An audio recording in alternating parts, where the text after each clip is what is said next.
when he first started fighting his way to get mobility, they said he was never going to have any mobility from his neck down and get used to that. But Lex got it little by little hand movement. He worked so hard. My whole life has been every time something looks like it's the worst thing to happen to me, it ends up being the best. Kev pitched the idea. Eric kind of balked at it a little bit. And then Scott said something. And I was like, wow, thanks, Scott. He put me over in something. And he goes, yeah, let's do this. Let's make it happen. Hey! No, I can't believe what I'm seeing. When I broke my back, and I was told by 3 spine specialists that I would never wrestle again, I just had signed that multi-million-dollar 3-year deal. First depression, emotional gravity, which we all go through. But I don't stay there. How do I think I'll be remembered? Is the guy who gave a bang!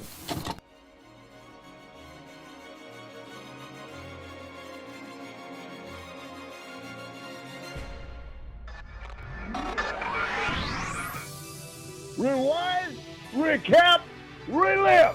Whoa! That's what the world is watching. I am so happy to welcome my guest today back to the show, an absolute legend. He's wrestled in 6 decades. He's a 3-time WCW World Champion, the Master of the Diamond Cutter, and most recently, you could check him out on his epic new series, Change or Die. It's him. It's WWE Hall of Famer, DDP.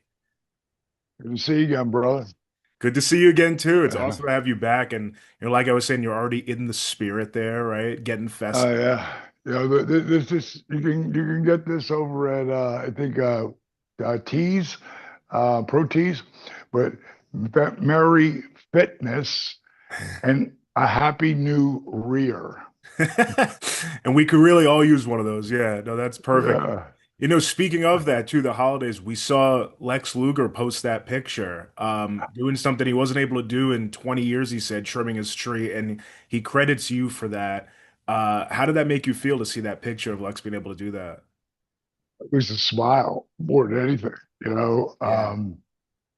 Lex and I, you know, we weren't super tight back when I was wrestling, but we were tight enough that we both cared about each other. When we worked the road, a lot together, and I rode with him for a while, but he had so much muscle at 285, 290 pounds and 6'4" of just literally twisted steel and sex appeal.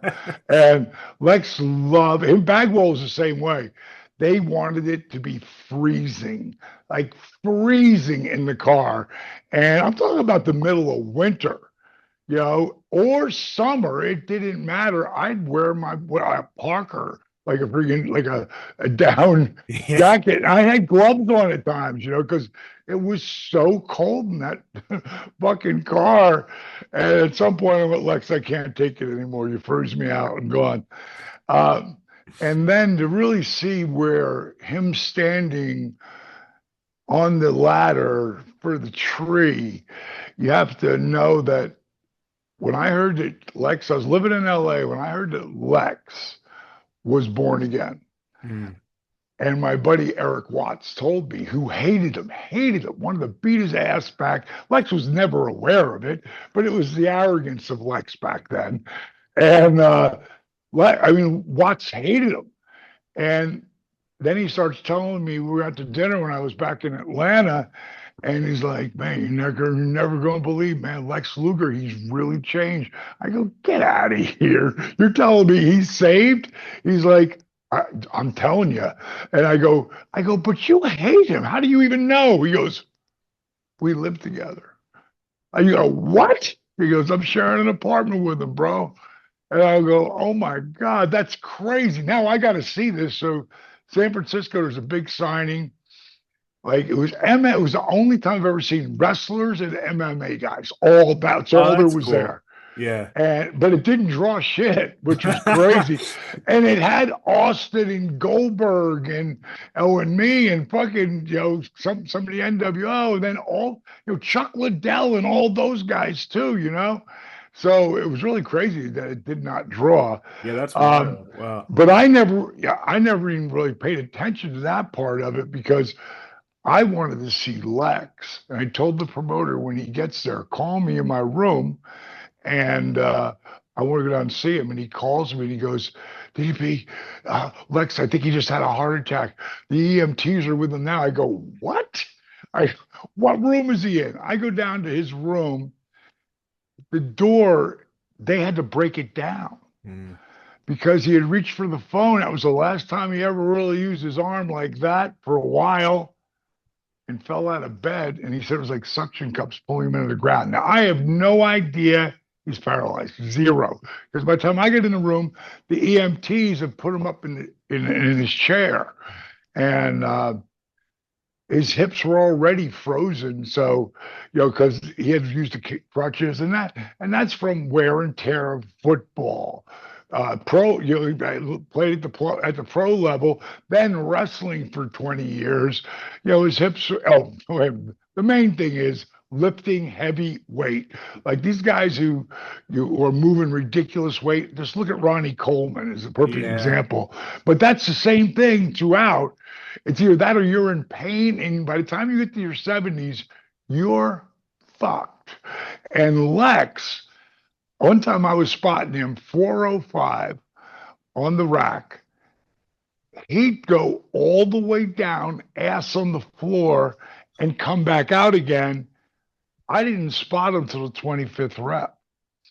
But that's from a couple Vikes, a couple beers. Let's go out and kill this workout. You don't think about what you're doing to yourself internally.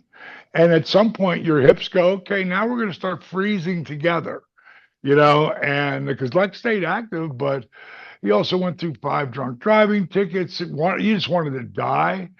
And on the 5th time he went into jail, the pastor, who's still his pastor today, and very good friend of his, because he let him live with Lex live with him for quite a while. And when he was trying to get back, now he's doing great. But I helped when I saw where he was at, and then I heard he was paralyzed after that he didn't even want to go to the hospital. And because he didn't want any more bills than he already had. Yeah. And he didn't have insurance or nothing. And the EMT's like, you got to go to the hospital. And he's like, no hospital. I'm like, bro. I come running. I go, what the fuck? I give him a hug, and he didn't move. And I didn't really pay attention till later. But he's like, hey, D, what are you doing here? I heard you were down here. I heard you had like a heart thing or something. And I raced right down here. He said, yeah, I'm okay. I'm okay. I go, no, you're not. I go, you got to listen to the EMT. You got to go to the hospital. And he goes, well, my hips, I can't really stand. I go, me and him will pick you up. You don't need help. I'll help you get up there. Boom, put him in the gurney, and he goes off. And I'll tell you, Lex, there's no way that he's standing on that ladder if those 2 EMTs. Now we're in the hood. We are around the corner from the Cow Palace. Okay. Which is brutally, a lot of gangs and shit there. And it's a brutal area of San Francisco, outside of San Francisco. And those EMTs put their job on the line and took him all the way to Stanford. How long is that trip? It's over an hour. Wow. They put their jobs on the line because they were huge wrestling fans. And they wanted to help Lex. So when he got back to when he first started fighting his way to get mobility, because they said he was never going to have any mobility from his neck down and get used to that. But Lex got it little by little hand movement, little arm movement, then eventually a little bit of toe movement. And he worked so hard. And I would go down and do the stuff that they weren't doing with him. When I was flying to LA, from LA to Atlanta, and Steve and I, we're doing a documentary on all this because we filmed my business partner who directed Resurrection of Jake the Snake, who directed Change or Die, which at some point we'll get to. But we've been doing this for over 20 years, helping people who have lost hope, and Lex would have been at the top of the ladder, Yeah. no pun intended, for lost hope, that because it just they kept telling him how he wasn't gonna, but he get a little bit more, a little bit more, and we helped him get up to where he could walk with a walker. He would eventually walk with the cane, and then 5 years later, I haven't seen him because he was living in Buffalo, and I went up there for a signing, and he contacted me, and he said, "You want to go out to dinner?" I'm like, "Absolutely." And when I get there, he's in the chair again. I'm like, "What happened?" And he told me that he stopped doing the stuff I taught him, and I didn't want to use that cane. I got to that cane. I wanted to prove to myself that I could walk on my own. He goes, and I hit a pothole in the road Yeah. and went down in the middle of the street and couldn't get back up again. And I've been in that wheelchair ever since. So it was at least 12, closer to 15, but probably closer, I don't know, between 12 and 15 years, he had not been out of the chair because every time he'd try, he'd fall down. And his neurologist was like, "Lex, you can't be trying to walk anymore. Because if you hit your head too hard on that floor or a friggin' corner of your counter, like you think you're got problems now." Yeah. He goes, "Add those and you're screwed." So he stopped. He was scared. He came around and said it. And then he came to me, and him were the only top guys who were there for Sting's uh, final match. And we both drove in from Atlanta separately. Um, and when he got there, he rolled up on me, and he had seen the Butterbean video. Have you ever seen the Butterbean transformation? Absolutely. Yeah, from like bent over to fully standing up, man, it's amazing. Yeah, and running, from Yeah. not being able to hobble like the Igor, and that was amazing. But he saw that video, and he saw I didn't have chair workouts like sitting in a chair. I'd have you hold on to a chair, Hmm. I'd have you hold on to it because that's how when I started when they told me when I broke my back. And I was told by three spine specialists I would never wrestle again. I just had signed that multi-million-dollar 3-year deal. And man, I, I, I just, first depression, emotional gravity, which we all go through, but I don't stay there, and my first wife, Kimberly, who today is the COO, yeah, COO of our company of DDP Yoga. She's the one who bullied me, and I mean bullied me into trying yoga because I'm the poster boy for the guy who wouldn't be caught dead Right. doing Who yoga. scoffs at it, right? Yeah, I laughed like everybody else, like we all did. Yeah. But then, my whole career, I'm at the top of the world. 1997 and 1998, according to Pro Wrestling Illustrated, I'm number 4.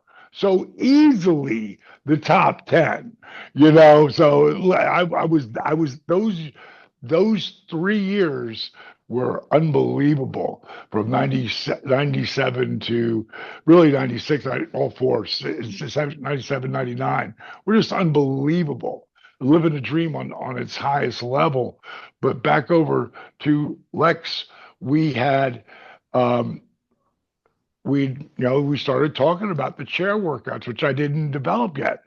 Develop how to use a chair because Kim could do everything. She was like Gumby, you know, and Yeah. I couldn't do any of it. And so, out of frustration, I grabbed a chair to help balance me. I held onto the chair to go to the ground. I used the chair to get off the ground. And I never really thought about incorporating those workouts till much later. And that's why Lex had never seen them. and sitting in the chair, laying in bed. You can't tell me you can't do DDP yoga because you're laying in bed. Exactly. You can't get out of bed. I'll help you get out of bed and sit in a chair. Like this is like my workout is done by all age groups of people, but people in their late 40s on who don't take care of their body, or people who are really overweight, or people who are really they're hurt, they're disabled and they lose hope. Like we're not a fitness company. We're a hope company. Mm. That's what we are, and we prove it one generation after another. And when Lex said Dally, I didn't. He always calls me D. National Hall would always call me Dally, but Lex said, "Man, I didn't know you had those chair workouts. Do you think they could help me?" And I said, "Be at my house tomorrow. You haven't seen this place yet?" I said, I got an elevator in it, bro. You're good." And that's where we started.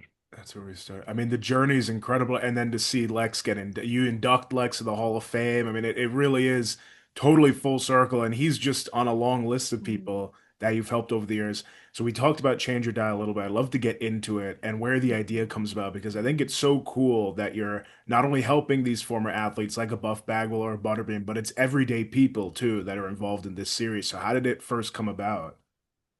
Well, I thought let's use Biggest Loser, which what people will think it is. It's Yeah. not. It's not.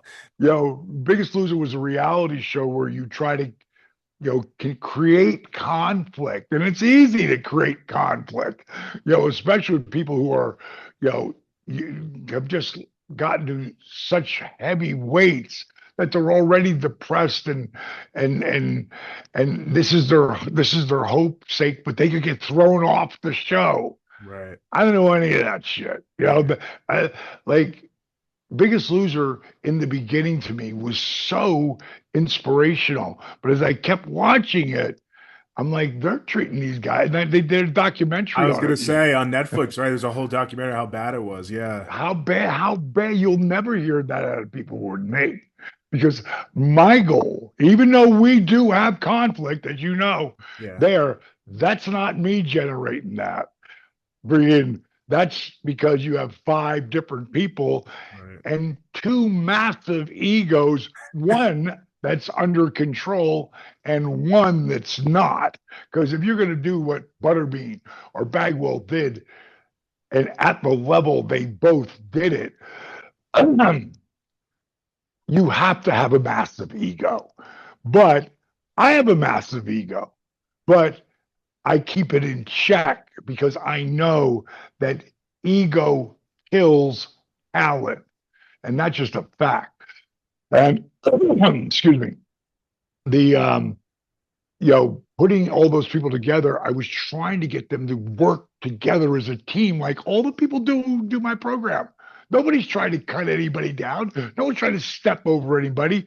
They're helping each other. I tell people all the time, if you want to see what I do, just go. First of all, watch Resurrection, Mm. watch Relentless, two documentaries that are on Amazon Prime, and on Tubi you can watch Change or Die, and you'll get an idea of what I do. What I do is Facebook, DDP Yoga, one word. Don't listen to a word I have to say. Just go there and see what people say to other people who come there looking for hope. The really amazing part is the very first thing that pops up on my app is the list. If you do the list in its entirety, you won't just change your life. You'll be on your way to owning your life. And that's where everybody wants to live, but they just, have a million reasons why they don't. Mm. I take those reasons away and I help you get on that track, even if you've never met me. Like I've had stuff written to me about people and thanking me for helping them, on this journey of life. And you don't even know me, but Right. I do watch a lot of those people. So my business partner, Steve Yu, who's the Asian gentleman that you'll see in Change or Die. He's a genius. I mean, he can fix anything. He can figure out anything. He's the one who created the Arthur Borman video. I create the stories. Steve helps too, but this one he had nothing to do with. Um, I create the stories. He tells them, Mhm. and together it's like, I always tell people that, who want to know, hey baby, oh Rory, do me a favor, will you give me a water, please, upstairs? Thanks, bro. I always tell people, I say, you know, Keith Richards would have been incredibly successful had he never met Mick. And Mick would have been incredibly, he could have been a humongous superstar without Keith Richards. Yeah. But together, those cats are the Rolling Stones, bro. And they own their life at its highest level, and with me and Steve, he's the most caring, giving, and you get to see it in Change or Die, right? You Yeah, you know, do. And he's the one that has the saying, right? Like, but what if? What if we yes, Yeah, which yes, is incredible. I mean, it's so simple, but yeah, like why yeah, more people should think that way, but what if we can? Because there's so many reasons why not, but what if? yes. I thought one of the most brilliant parts about it was that these people didn't know who you were. A lot of the ordinary people, especially Mm, like when in the beginning when you start to see the conflict with like Buff and his on his phone at the yeah, table and them being like, "What are you doing on your phone?" He's like, "Oh, I'm taking business." And it's like just these worlds colliding, that have never collided before along this journey. yeah, like it's just one of my favorite scenes. I have a friend of mine who's a therapist, and he's the one who helped Jake. Okay. Like we needed that other wasn't just nothing was just me ever. It's my team, and sometimes I'll bring in therapy, my buddy Rick, who is amazing, who help Jake see what I was trying to preach. And the preach is we are the stories we tell ourselves. Like we are. I just watched an unbelievable documentary on Allen Iverson, Okay. and it's 3 episodes. It's phenomenal. And this kid should have never been able to do what he did, especially, and I only mean that because of how much adversity that he took along the way. But man, I've always loved that cat. I got to meet him a couple of years back, um, and just talk to him a little bit. But I wanted to know how great. Like to me, there's MJ, and then you got the LeBron and Yeah. Kobe. But hey, pound for pound, give me AI every time because that son of a bitch is going to play his heart out. When you watch him play, and we watched it back when he was doing it, but when you can watch now and see the camera angles and see, I mean, everybody's 6'9" to 7 foot, whatever. And here's this guy, 6'1", slam dunking on them. 6 foot. I mean, and shoot the J and the crossover step. I mean, it was such a great, and I'm so glad that he gets his flowers, man, because Yeah. he is one of the greatest.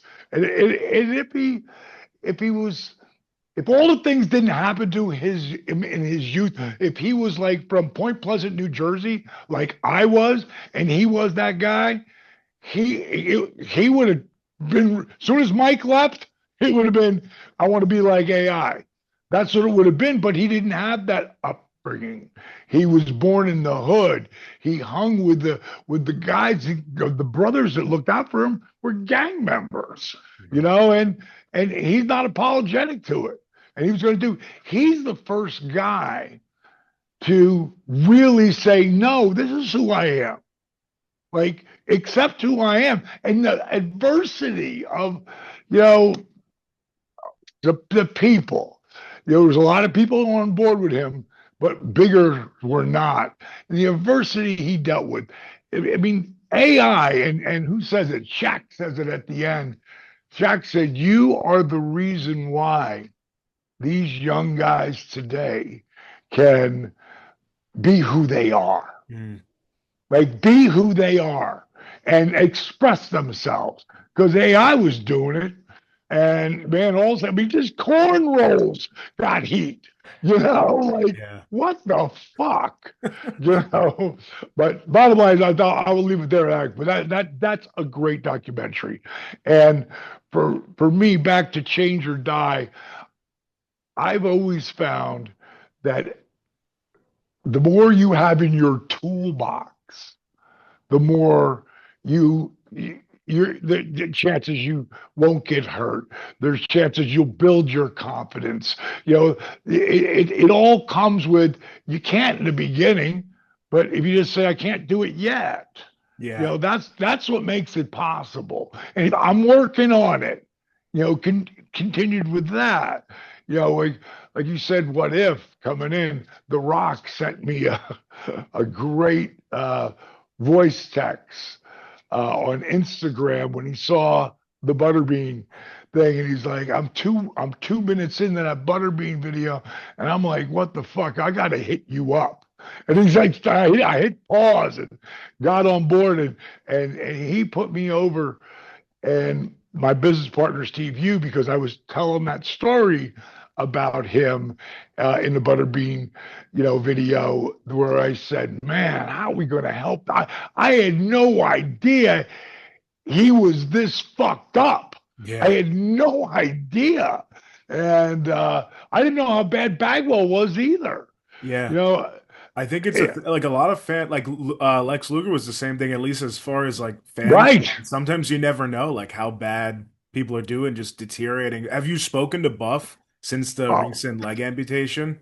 yes, I have. As a matter of fact, I was just talking to him about CBV. Chris Van Vliet Yep. is a good buddy of mine, and he was like, he's coming out here to do something because Raven's got his documentary out, and he'll come out and stay with me, and we'll spend a couple of days, and I'll do the show because we haven't done it in a while. Yeah. But I just put him together with Marcus because, like, the first time the doctors told him that there's a good chance you're going to lose that leg, he was like, "What?"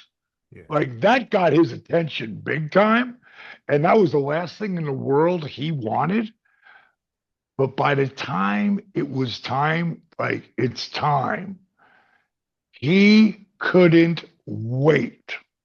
Now, is it going as smoothly as he wants? Um, Not all the time, but sometimes, and that's what happens when you take a serious operation. Like, I have a bad esophagus from just too much being on the road. Mhm. And when you're promoting something, like we were promoting the resurrection of Jake the Snake out at Slam Dance and Sundance Film Festival, Yeah. and we were out there, and it's snow. It's so dry, and I've already been on a loop promoting this movie. By the time we get to talk to Larry King, I'm talking like this here. Like, I didn't realize how bad I was, like, really doing damage to my throat. So I have this links, and it's magnets, and it goes around your esophagus and has a wire through it. So when you swallow, it'll open up and the food Oh, goes down, okay. but it won't the reflux, or not as much reflux, will get out. So I hated that operation because it's like anything. It has scar tissue, and you got to break that up. And it took me like 4 weeks, but it was so worth it because I never have to take anything that is anti-acid on my stomach anymore, because you need that acid to break the food up. So you really don't want to be taking, Rolaids like they're gumdrops and shit, Yeah. So, and I know about that side, but that's an example of me hating the operation for a while. And he never hated it. He was super psyched, but he thought it would go a little bit easier.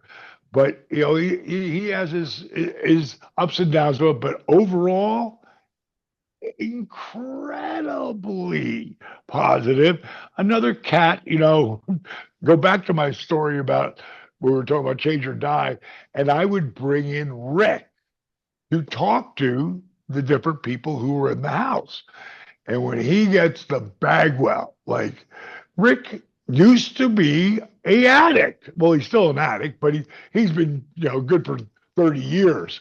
But he knows if you're an addict or not because he was one, and him talking the Bagwell and him being his buff character who's fucked up.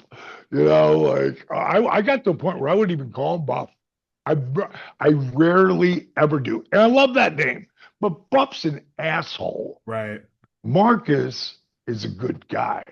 Marcus, the reason why you see his niece all through that, because he stepped in and took over the father role. His brother didn't. And that little girl never forgot that. And that's why we couldn't have done it without her help because she had to be there for him at times. And this is before his fiance Stacy, but she's a hell of a woman, boy. And she's amazing in the documentary. Yeah, no, she is. I mean, I think everyone should go check it out. It's free, number one on Tubi, so I don't know why you wouldn't. But back to Buff though. Yeah, I mean, I think the first time I heard about the amputation was that Maven video that got put together, kind of about Right. everything. I couldn't believe number one he was going through the operation. Then he explained it; it made more sense. Right. How positive he was before, and it was immediately after, but was really, I'm sure, inspiring for other people who have to face an operation like that. Yeah, man, and he is the face of that. Plus he's now saved as well, Right. and Christ is his tag team partner. And as far as I'm concerned, whatever it takes for you to take control of that addiction, because when you're younger, you can get away with partying like in your 20s. You can party and you can snort coke and drink and do shots and friggin' you're like a rock star. You get to your 30s and you can still do it and do what we do, like beating up our bodies the way we do.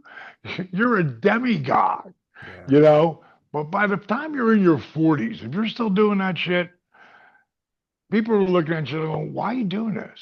Like, why are you fucked up every night? What are you doing? By the time you get in your 50s or 60s, you're a dirty old man. So there ain't nothing cool about being in the middle of addiction, as life goes on. So your best bet is just to do whatever it takes.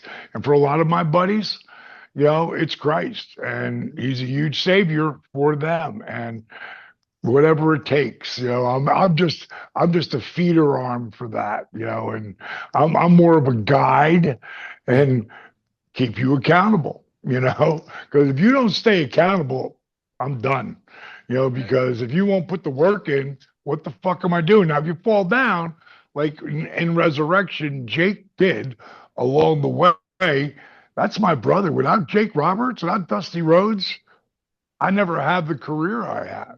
So those guys, even though Dusty was nothing like that, but Jake, I'm going to have a lot of patience with.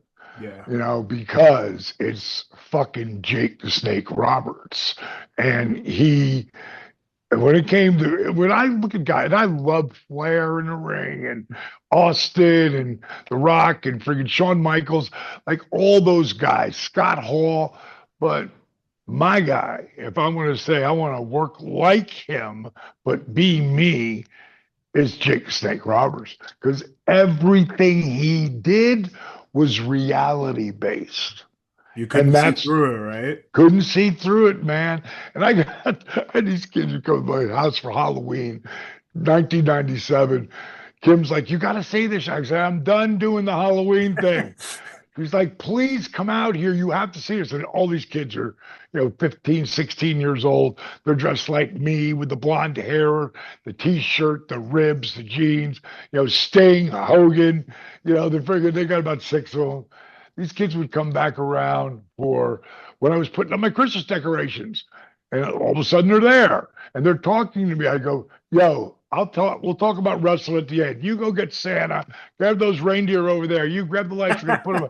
I Put put them to all work. of them, Yeah. put them to work, and um, then I didn't take them down till February because I was on the road all the time. I mean, like late February, and middle of the day, boom, there they are again. And I'm like, the deal. Let's get all this shit done. Boom. They did it all. Kimberly is driving down our hill and she sees one of these kids on the roof. He's like, Paige, what the hell are you doing? Get that kid off the roof. I mean, she lost her mind. Like, he falls off the roof. He's going to sue us. We'll have nothing. So, but these kids would come around and when you said couldn't see through it, do you know who Jimmy Yang is? The wrestler? Yes. Jimmy Wang Yang, yeah. Yes. Jimmy is one of these six kids. That's insane. And Jimmy says to me, you made us famous because my website, the Diamond Dallas Page website, DDP Bang at that time it was called. I don't know why this thing called Diamond Dallas Page. But there was nobody had sites. Nobody in 96. And a buddy of mine had come to me to one of the shows and got all these pictures and told the story of Halloween Havoc when I beat Eddie Guerrero, which was a huge win for me that wasn't supposed to happen. Eddie got hurt and he just said Diamond Cutter, Diamond Cutter. I'm like, Eddie, buddy, Diamond Cutter. I'm like, okay. Boom. That's why that finish was the way it was. But my buddy Rich put it together, and this picture of these kids at Halloween, I put up on my page. And so Jimmy's like, you made us famous. We call ourselves, the Diamond Cutter Club. He said, cool. do you know why you're our favorite guy? I said, no, why? He goes, because we can't see through your shit. And that was a huge compliment coming from a kid Absolutely. who really understood, obviously, really understood wrestling and would become a wrestler, not just here at WCW, but WWE and over in Japan. Yeah. So he had a good run. He had to live the dream. And that's what everyone's trying to do, Absolutely. That's an amazing story. Wow. Such full circle for him to get into WCW, but I didn't realize that that Halloween Havoc match with Eddie, so you weren't supposed to win that? Nope. And I mean, when I would go to pick him up, I'm saying something because Diamond Cutter go, Eddie, you're going off the Diamond Cutter guy. I thought he wanted me to do the Diamond Cutter and he was going to kick out. Like that ain't happening. So I'm going, no, I ain't doing that. He goes, I'm hurt. I went, okay, bang. I didn't take a step back and kicked out. And, it's about that far from the ground and rolled him over. And what a tough son of a bitch. Because if you watch that match on the, Peacock or YouTube, you'll see him go off the top rope. And the last thing I do in professional wrestling, never in a million years would have thought it would happen, but it's me going off the top rope in AEW. I had a picture of his brother, Mondo Guerrero, probably my first or second time working with the AWA and managing Bad Company, Paul Tanaka and Paul Diamond. And the biggest feud we had was with the Guerreros. So I have no idea. And those guys were at the ground and like, D, come here, help us up. What a rib. I have no idea that here goes Mondo, boom, boom, boom, boom, boom, runs up them ropes and just ejects himself. And he came down on all three of us. stay close, stay close, stay close. Boom. That would be one of the first things. And I had a picture of it, and I have one, but it's like a really bad grade. Uh-huh. But it was the fact that that's one of the highlights. Never seen anything like it. And then Cody, when he put together the finish for what we were going to do, he said, and then Dustin's going to do his thing, and QT's going to do the flip and go over the top rope too. And he goes, and then you go off the top rope. And I didn't sell it. He never really thought. He never really thought about it. Like, well, he's never done anything like that before. So kind of funny.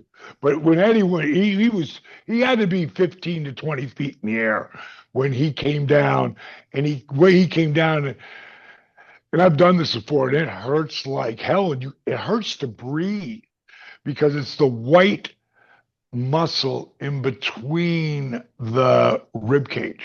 Mm-hmm. And there's no blood, there's no red because there's no room for so it's so limited. The blood takes forever to heal. But that was that was a huge win for me that WCW did nothing with. They didn't put me into a program. I came up with the whole NWO thing where I turned on the NWO, and I didn't pitch it. I went to Kevin, and Kevin's like, I love it. He goes, go tell Bishop. I go, I ain't telling Bishop shit. I'm going to go tell Scott first. He's the one who takes the cutter. And he's like, Dally, you don't think he remembers?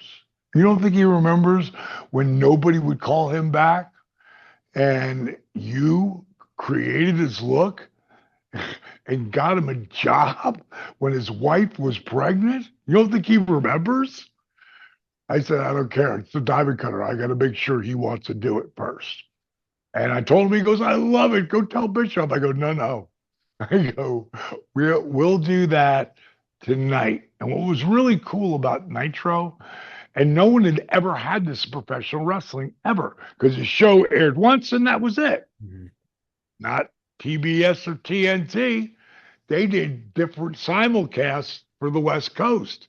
So as soon as that show ended, whether it was 10:59 or 11:15, whatever it was, it went right to the beginning of the show again. And you watched all 3 hours again, or you could. And we would go to the bar and we would sit around and have cocktails and because there ain't nobody going right to bed. Right, of course not. You're so zoomed up in front of 22,000 people. It's like ain't nobody going to bed. And Kev pitched the idea. Eric kind of balked at it a little bit. And then Scott said something. And I was like, wow, thanks, Scotty. He put me over in something. He goes, yeah, let's do this. Let's make it happen. Yeah. And it started, and then it took like 10 weeks to actually happen because they kept pulling it off the show.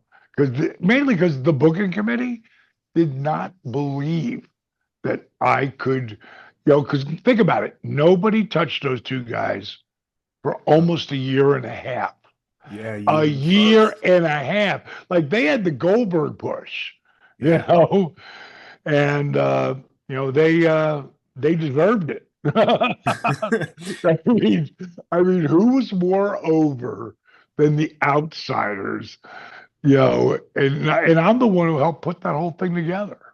Which is amazing. Yeah. And it goes with Scott being like, obviously, okay, to take the diamond cutter, goes into that saying you have that you can get anything you want in life, right? As long as you help someone else get what they want. That's so true. I don't steal it. I tell everybody. Zig Ziglar, big Bible thumper back in the 70s and 80s. And I just had heard him one time. And I'm not a religious guy. I'm a big God person, but I'm not like, I used to like to watch preachers just to hear their deliveries. And a lot of them are really, there's a lot of them out there who are great. I don't remember who said it, but one of the things I've carried in my heart everywhere is the quickest way to get there is to act like you've already been there. Mm, And it's so true. It's yeah. so true. Um, so back to Change or Die. Where were we? Yeah, right.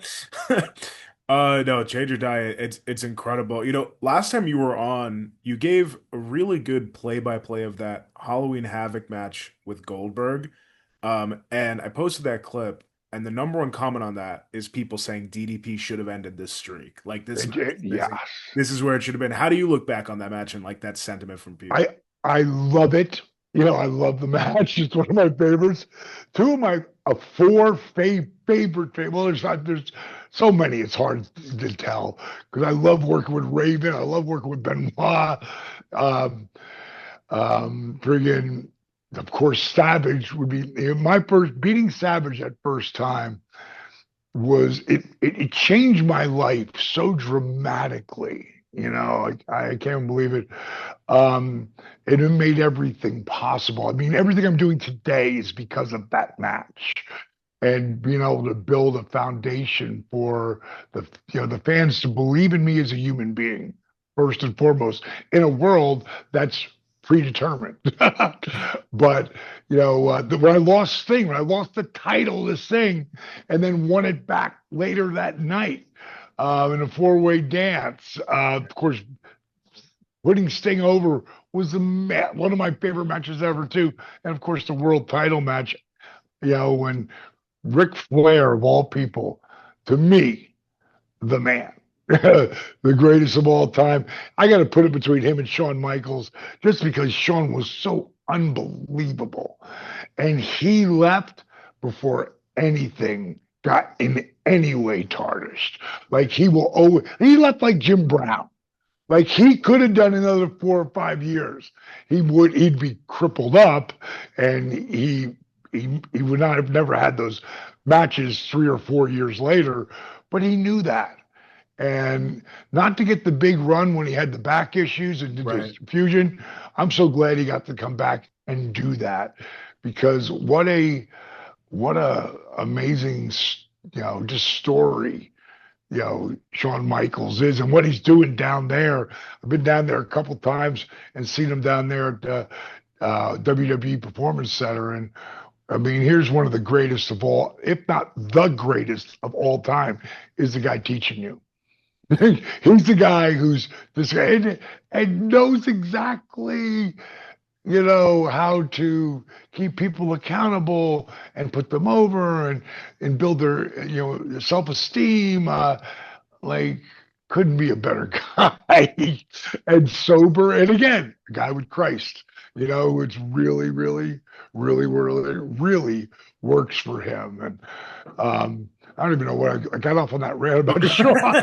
You were going, Oh you yeah, were naming some Goldberg, amazing, but Goldberg, the Goldberg. Yeah, I'm curious. Goldberg. Like, do you hear that a lot still to this day? WCW fans saying you should have ended the streak with that match. Yeah, yeah, but and I think if you gave Goldberg an opportunity, he might say, looking back, I'd like to have that too, because I could have put him right back over the next night. Like you, yeah, like you Yeah, were saying with the other yeah, matches, yeah. yeah. Like just I could have, but I didn't know this till later, and I've never asked Eric. I can't believe I always forget whenever I see him. But and I always say there's my story, there's your story, and then there's what really happened. Right. And with me and Eric, we had a great podcast, me and him together. It was we did and I once in a while I'll do um I can't even think of it right now. DDP's Gauntlet. And I'll take one of the athletes or whatever and take them through the shit I do every day. Mhm. And well, 5 days a week I do it. And I have a modified version on the other days. But I never have asked Eric if this story's true or not. But Dusty had told me that he went to Eric and said, this could be Lex is trying to call me right now. Add him right uh, in. yeah. Yeah, if I could, I would. Let me see. What happened to you? Oh, am I Um, there? oh, no, he keeps trying. I'll just let it go. So he told me, that he went to Eric and said, E, this this could be D's night. Like everything was aligned. If that happens, my career goes even like it takes another jettison. It's like it's another savage moment, Yeah, yeah, and it would have been, it would have friggin' maybe they don't win the war because the two hottest guys in 1997 are Stone Cold Steve Austin and Diamond Dallas Page. They are the two hottest guys. And I started bringing this up, and I stopped saying it. Oh, yeah, I did say it. But Pro Wrestling Illustrated. Like in 98, Steve was number 3, I was number 4. Or he was number 2, I was number 4. Like we were right there. And if they go, and I end up working with Hulk and, drawing the second biggest crowd ever with Bash at the Beach with me and Malone against Rodman and Hogan. yep. Another idea that was my original idea, mainly because I had the relationship with Malone and I knew what a fan he was. Um, but if it would have happened, it would have been amazing. But to be perfectly honest, if it would alter where I am at right this moment in any way, I would never want to do it. And only because my whole life has been every time something looks like it's the worst thing to happen to me, it ends up being the best. And it goes to being a kid when I get hit by a car when I'm 12 years old. And the cliff notes is, I think I'm going to play defensive end for the Dallas Cowboys, when I grow up. That's what I'm going to do. And then I hit by that car, and then they wouldn't let me play football anymore. And then basketball, they'd let me play, which is ridiculous when you think about it. Jumping and twisting and jumping and twisting and stopping and going and jumping. I mean, you do more damage to your knees in basketball probably than anything, Yeah. just of all the wear and tear. But I sucked. I didn't make the team when I was in 7th grade, but I didn't care because I was a football player. And the 8th grade, I cared. And then I made it because I was 6'2", and I virtually pretty much sat on the bench. And you want to talk about a lesson? Like that'll never fucking happen again.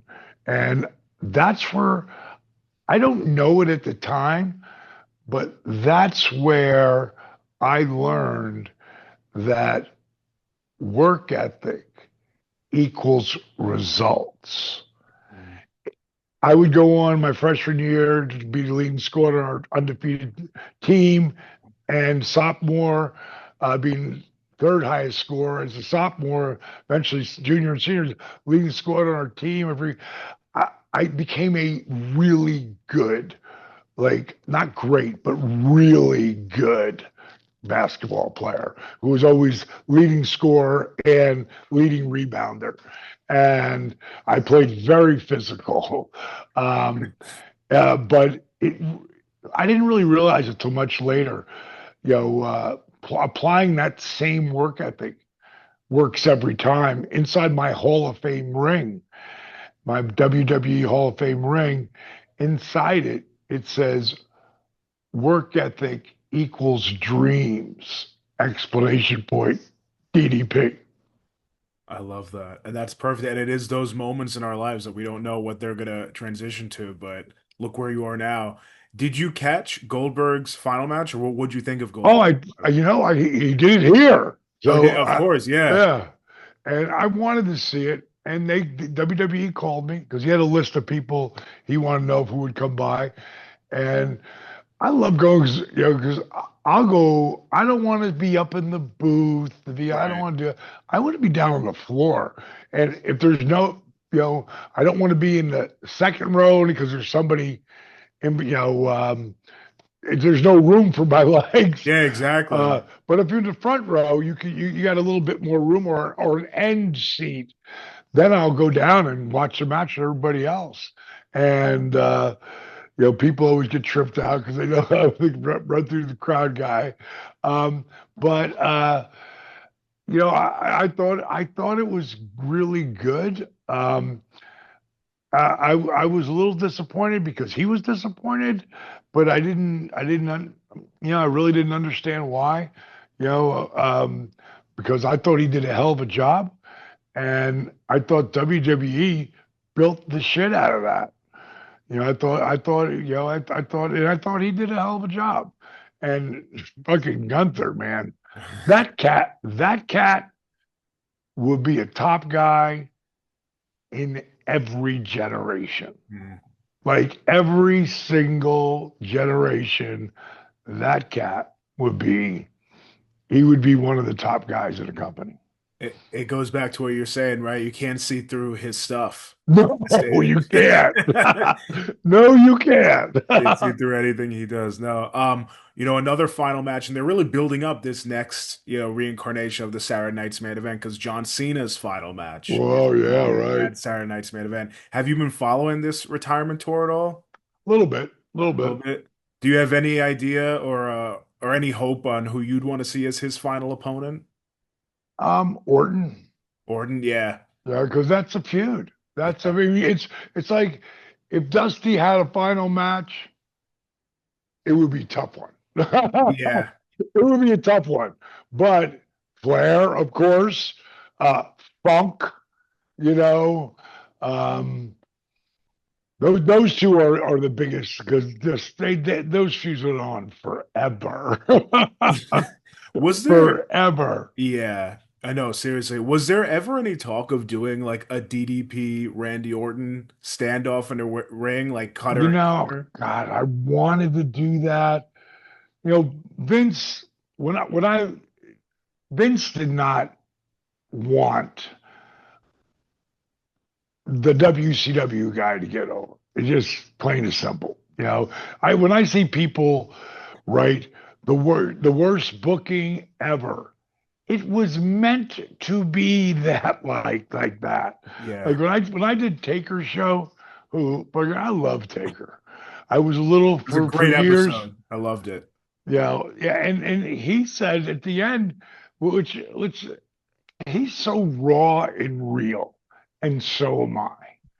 So when you get two people like that, if it was a different time and I came in work would take like maybe a year earlier before the deal, oh man, that'd have been a WrestleMania match. I'd have put him over gladly. That's his thing. But that'd have been a WrestleMania build too. And um, when we got to, he put me over so strong in his show, man. It was such a compliment because in the beginning, I'll just be straight. It really, it fucked with my head. It was exactly what Vince wanted. It fucked with my head when I walked away from WWE. And what I did is I almost broke my neck. I thought I'm not going back there. I'm not going to give. I'm in a good spot. I just went over at WrestleMania, so I'm undefeated at WrestleMania. but it took me a while to warm up to Mark. But he pulled me aside at one of the shows, and he said, "Hey, I watched Resurrection. It's Oh. a hell of a thing you did for those two guys." He goes, "You're a good dude." And I said, "Thanks, bro. I appreciate that." And so are you. And that was the beginning of us. That's about 10 years ago or so, whatever. And over the years, we've gotten closer and closer, and now I feel like he's my buddy Yeah. because I went and did his show, freaking at LFG, which I think is an amazing show. So if you like wrestling, you love LFG because that is the future. Those are the futures. You can pick a couple out of each, as they do the shows. You're gonna pick a couple out. They're going to be top people. But look who they're being taught by, and look who they're. It's amazing. So when we get to the end of this podcast, he said, "So we got to talk about WWE." And I thought, okay, let's go. And he was so kind to me throughout that, just amazing. Just one human being to another. And he said, over the years, I've taken a lot of heat for people telling me that they thought I tried to ruin your career. And he said, don't they know I have no control over that? I didn't book that. And I just reached over and grabbed his hand. I went, bro, we're good. Because I didn't want him we're good. Yeah. We're good, Yeah. And I said the main thing, the most positive thing that came out of that, when I have that meeting with Vince and Shane's across from me, Vince is on my left and Kimberly's on my right. When he said, we want you to stalk Undertaker's wife. Now, in WCW, I went, the fuck are you smoking? You're like, are you looking at my wife? Right. She's the most beautiful woman ever in professional wrestling. What the fuck are you talking about? Why would you want to stalk his wife? Yeah, exactly. Anybody's wife, right? Anybody's. Like, that's not an angle. I'm not that guy. I'm a baby. I'm a natural baby face. Yeah. I know how to be a heel, but not as good as I do a baby face because I'm being me. I'm bringing me to the table. Right? Yeah, and I never gave myself that name. The announcers did. The people did. Yeah. I didn't. The only other person they did that with was Ali. The people gave it. Rock, ingenious, took everything, the best of everybody's shit, and made it The Rock, which that's what I took a lot of different shit from Jake and Dusty and Perfect, and Funk, and made it DDP. Yeah. So, but I would have fought that, and I literally, what I learned from it, when you have what they want, and they wanted to crush somebody from WCW, they wanted to prove it to be a fluke, and that to me was Vince's booking, period. So to me, for me to be in that spot where that's what they wanted, I should have stepped up, put my hand out, and shook Vince's hand and Shane's hand and said, I appreciate the opportunity, but I'm going to pass. Mm-hmm. You can't be afraid to walk away from the table. That's the biggest thing I learned when it comes to business or really anything. You can't be afraid to walk away from the table, because when you have something that's so special, and I did, and not just then, with DDP Yoga, there's been times where people have gotten like really mad at me, like 2 different times, because I was thinking about letting them in and letting them invest in my company. And then something they did or whatever, or I just had a bad feeling of it, I didn't do it. Yeah. I mean, I use my own money. Like, people don't do that. People get investors. They'll pay back the investors. A lot of people lose money. Yeah. A lot of people lose money. But for me, I put my own money up, and I had $548,000 in before I even friggin' made a dime. Yeah, I mean, you have an infectious self-belief though. Like it's incredible. Like I don't think it ever wavers, your belief in yourself. No, it doesn't. No, well, I would say, yeah, not so much in me, but in the shit I can't control. Mm. Because like anything, we've had ups and downs with this company, but last 14 years, it's been way up. So Yeah. let me just get you. I'm not sure if you're square or not. I don't know Yeah. what happened. All Are right. you okay? Oh, there we go. There we I'm, go. oh wait, you're sideways now. Oh no, you're good. No, You're no, good. yeah, Yeah, yeah. yeah. Yeah. So it just sometimes I've got to read, structure stuff, but overall, like I say, we, what we do is really help people and Yeah. help them find hope. And now that we've got, change or die out there, people see that is it about weight loss? A little. Is it about like what's the proper food to eat? Yeah, a little. It's mostly about what's in between your 6-inch piece of real estate in between your ears. That's like people will say, yeah, 80% is the food. I'm like, no, it's not. I go, and they would say 20% is the workout. I say 10% is the workout and the food, the 90% is between your ears. Mhm. And that's why people are successful. And then that's why people aren't successful. Because if you just stick to the plan, you're going to be successful. No, absolutely. you know, And Tom Brady had a great. I always listen to him, so I always quote him on this, and because we both have similar lives. yeah. His is football, mine in wrestling. Nobody's betting on us. The freaking now that booking has taken over everything. Betting industry, it's crazy. The odds for football, UFC, like it's ridiculous how much money. Like they are creating gambling addicts, Yeah. and they always say, "But be responsible." No, they want you to bet everything, Everything you own. Yeah. And you could do it on but anything too. on It's anything. crazy. So if you're betting and you're looking at the highest, like ridiculous 1,000,000 to 1.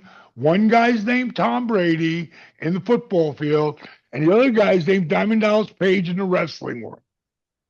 Yeah. And I'm not comparing myself to Tom in any way except for that. And we both know how to face adversity and keep moving forward. And someone had asked him about his success, and he says to be truly successful at just about anything, you don't have to be special. You just have to be willing to do what most people won't. Be committed, be consistent, be disciplined. It's that simple. It's that simple. Now, some people who would never, well, you're just not going to play in the NBA, you Mhm. know, unless now you can see guys who can jump out of the gym and they're white, yellow, black, green. There's no thing where white men can't jump anymore Right. because whatever the athlete, and I think the guy who I don't know, Ben from knees over toes, he's the one who was the guy who started it. And now there's thousands of people who teach it and can do it. But you can see kids like the heads are over the rim and they're 6'5". You look at a guy like we were talking about Allen Iverson earlier, like AI man, he was 6 foot and his head was over the rim a bunch. Yeah. But he just was such a gifted athlete, who was faced with a lot of adversities. But you might not be able to do that. You might not be able to make it to NBA. Hey, but you might be able to play in Europe. And I'll guarantee you, there's a point in time where Steph Curry, you know, did not ever really think he would play in the NBA, but he might play in Europe. Yeah. He might play in a G League, but no, he became one of the best of all time.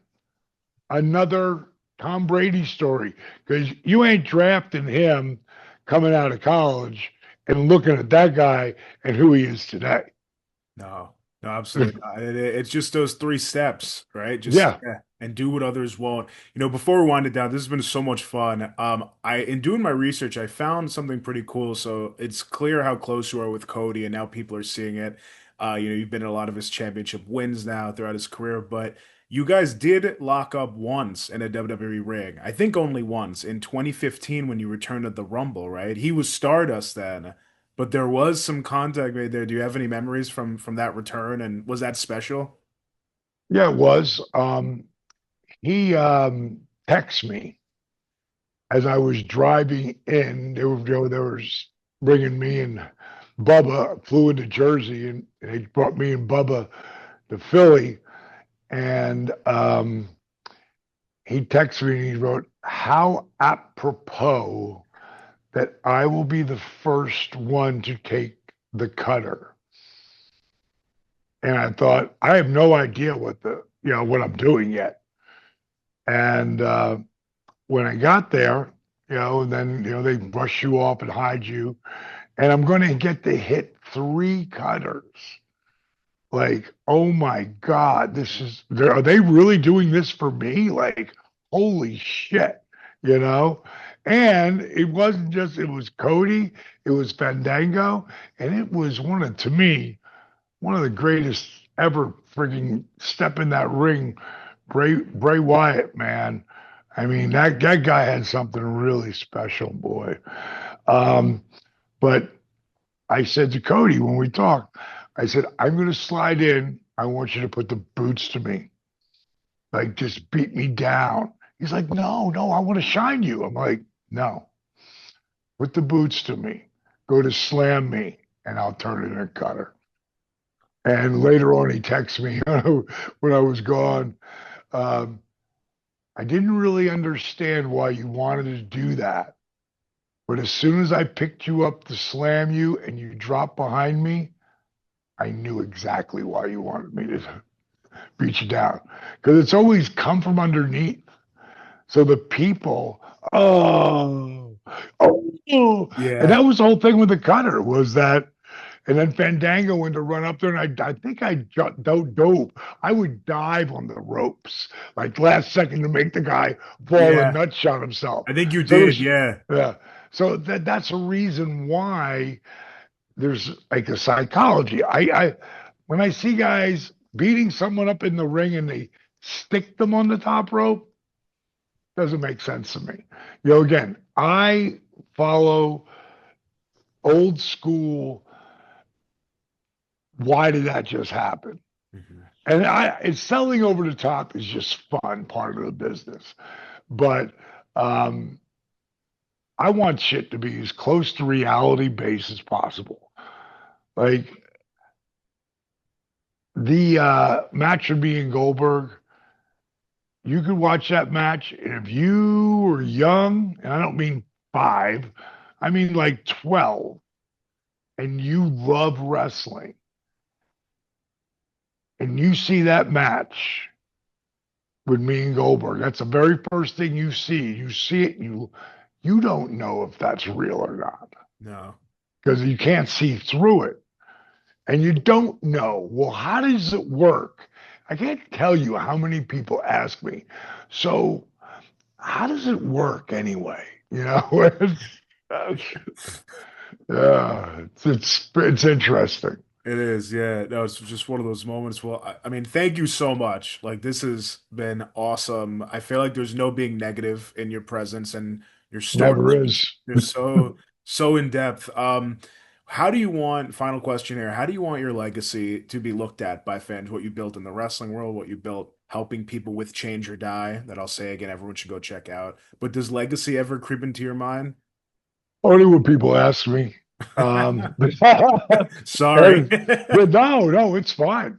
I know because I mean that to me, like when I hear some kid who's 40 years old say, "I grew up on you," Hmm. like a lot of guys say, "Oh, slow down there." Jim Duggan used to, I would say, because Jim had a hell of a career, very young. And I grew up on you. Okay, that's enough of that, youngster.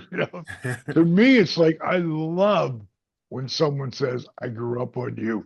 And I know it went at a different level when they say you don't know, you just don't know. And I'm like, yeah, I kind of do, you know. Uh, so how do I think I'll be remembered? Is the guy who gave a fuck.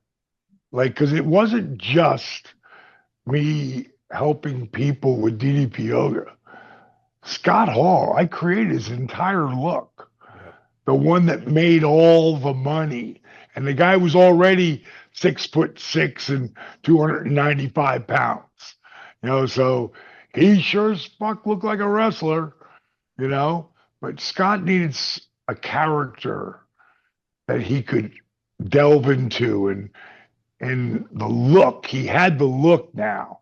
Now he had to develop the character, and the character came from riding from town to town when I'm managing him in my 62 pink Cadillac convertible. And he would be smoking pot. He didn't even drink back then. And that's another reason why it was, he had no issues yet because he'd never drink. His father was an alcoholic, but he would be rolling joints. Him and Rick Rude would be rolling joints as I drove, and he would just be doing Tony Montana. And it was something that all right, go away. It was something that just developed over time. And then when he left and he went to WWE, I believe he told me that Vince talked about making him an army guy. Oh, wow. Yeah, right. Oh, not at all. Yeah. And he said, well, I've been doing this thing. And he went right into it.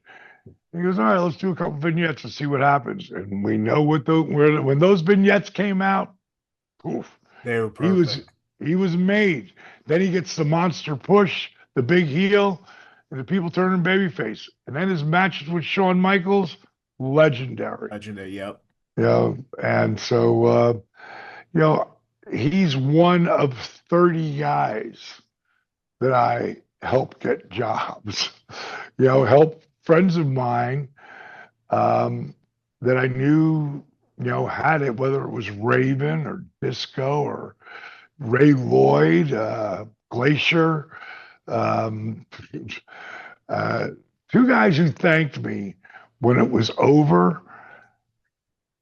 And it was, Ray Lloyd would always, Glacier would always, and still does today. So does Crowbar and a couple other guys. But guys that surprised me, who called me and thanked me for helping them. One was Steven Regal. And I was like, and me and him have been good friends forever. But he didn't have to make that call. Yeah. But he did. And the other one was Sandman. And I didn't know you helped Sandman. Yeah, just Rocco Rock, Johnny Grunge. I mean, a bunch of those guys. I called. You'll get to see it. I don't know if can't remember if they showed it or not, but in Raven's documentary, it's not. I came back from Germany, and I didn't know all the grunge bands. I didn't know a lot of those bands, and Bruce was nominated on one of the MTV things, and Aerosmith, but a lot of these grunge bands were taking over then. And I came back in 94, 93 or 94, I think it was 94, for a trip over in Europe with Hulk. And I was telling my buddy, who was a big musician, and he was the biggest promoter in New Jersey, about, wow, man, music is changing and blah, blah, blah. And he goes, yeah, who's out there representing those people? I said, no one. I go, God, who could do that? And Kimberly says, Scotty could do that, meaning Scott Levy, right? Exactly, yeah. And I called him up, told him the idea. I said, I will call Paul Heyman and see if we can get this on. And when I told Paul, by that time Raven would call me when doing the promo, and sometimes he was, yeah, boy, like they'll, and I would just go click, like literally hang up on him, Yeah. until he did the Nevermore promo for me, because Scotty was that guy. He Yeah. was that guy. He felt like, what about me? What about Raven? And he was right. He took it. If he'd have been the guy he is today, he'd have been a three-time world champion.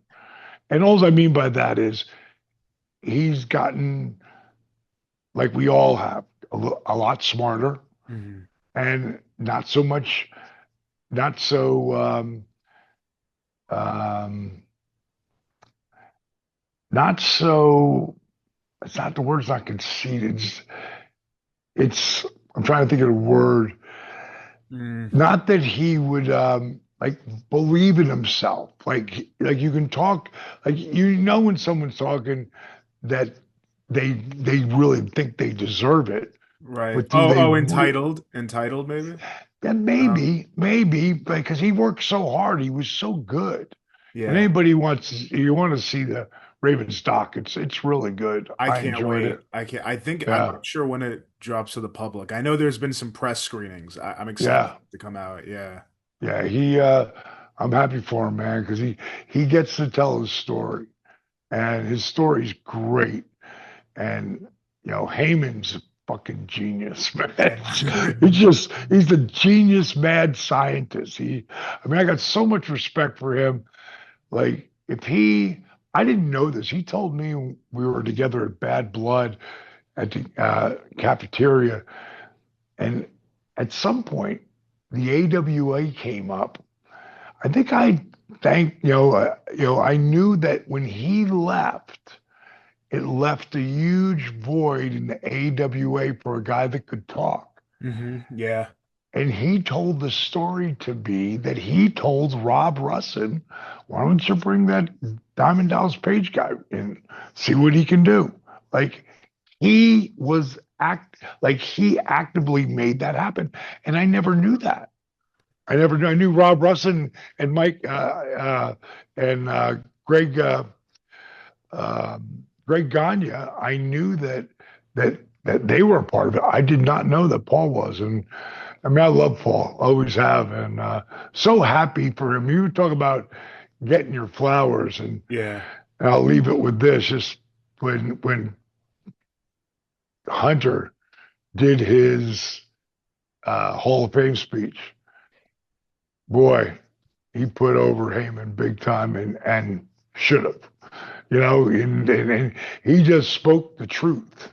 And with a lot of his boys, boy, I thought it was a great induction speech. And again, I'm glad to see that Paul's the only way the only one in that company could get away with dropping motherfucker That, during that was a never, crazy speech. never been seen before. We'll Oh, see it again. I'm very happy that I was there live for that because I think it's the only time you'll ever really hear it because everything on Peacock was so, edited and stuff. That was great. Yeah, He's definitely getting his awesome. flowers today.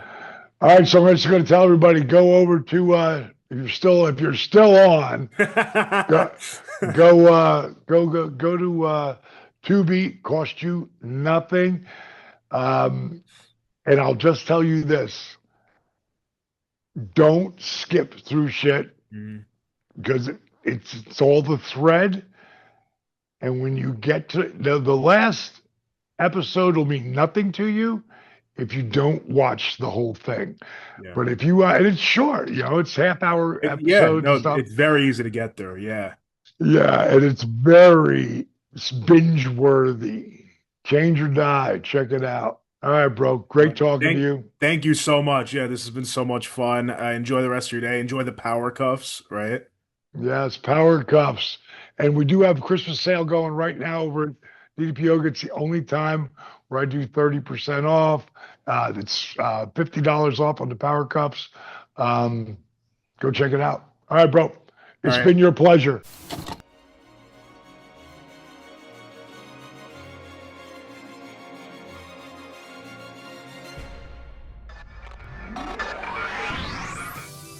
Rewind, recap, relive. Whoa! That's what the world is watching.